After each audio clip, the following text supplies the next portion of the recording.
Donc à partir d'un site qui était capable de générer des donjons de manière automatique, dont j'ai mis le lien dans le document élève, nous allons réaliser une capture d'écran. Et ensuite nous allons sauvegarder cette capture d'écran dans notre répertoire de travail.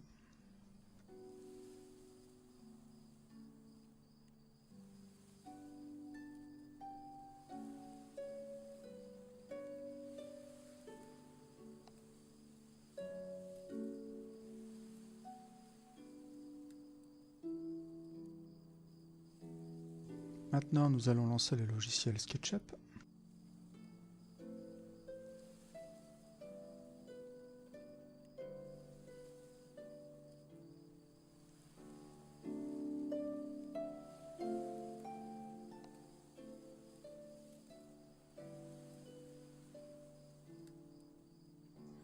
Nous importons le fichier plan du donjon. Nous positionnons le plan sur la surface plane du sol, en faisant attention à bien positionner le personnage au milieu d'une pièce. Ensuite, avec l'outil mètre, nous allons mesurer la largeur d'un couloir. Là, nous rentrons 1,5 m. On fait entrer, un message apparaît et on clique sur oui. À ce moment-là, le plan est maintenant à la bonne échelle. Nous prenons l'outil ligne et maintenant nous allons faire le tour de toutes les pièces. Donc là, je vais accélérer un peu la vidéo parce que c'est un peu long.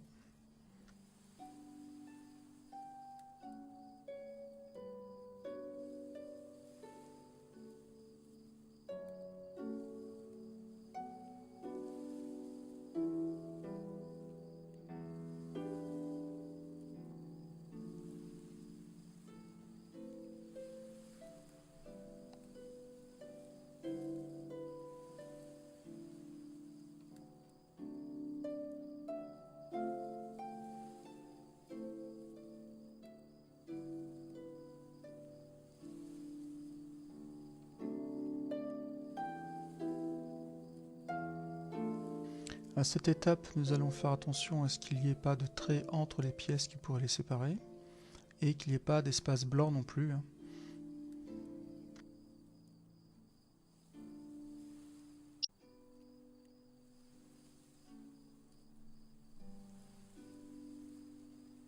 Cette étape réalisée, nous n'avons plus besoin du plan, donc nous cliquons sur le plan et on appuie sur la touche supprimer.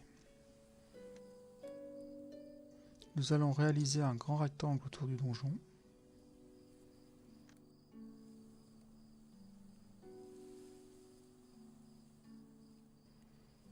Et nous supprimons la partie intérieure de telle façon à garder que les murs extérieurs que nous surélevons d'environ 3 mètres.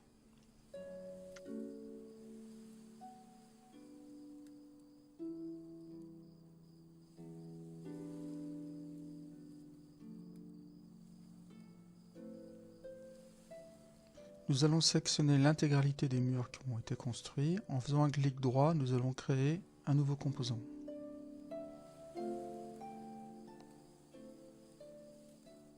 Cette étape est primordiale pour la suite du projet. Nous allons maintenant appliquer une texture de telle façon à ce que les murs paraissent un peu plus vieillots.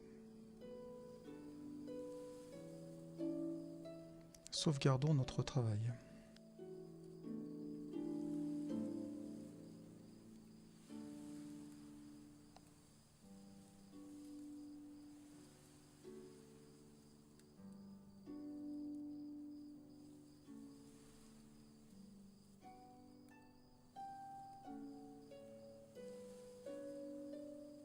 Maintenant, nous allons créer le sol du donjon.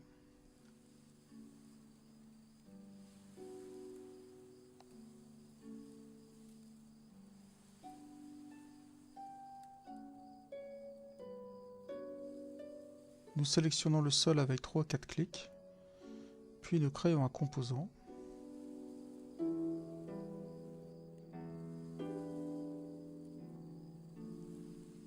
Appliquons une texture à notre composant.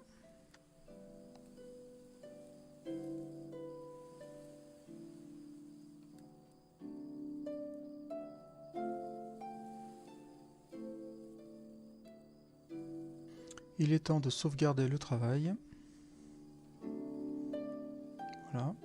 Et maintenant, nous allons exporter notre fichier de telle façon à ce qu'il soit compréhensible par OpenSpace 3D. Donc, nous allons prendre le format DAE.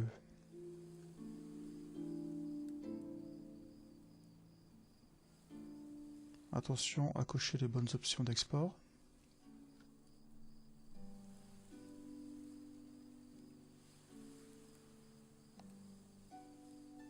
Voilà, notre première étape est terminée.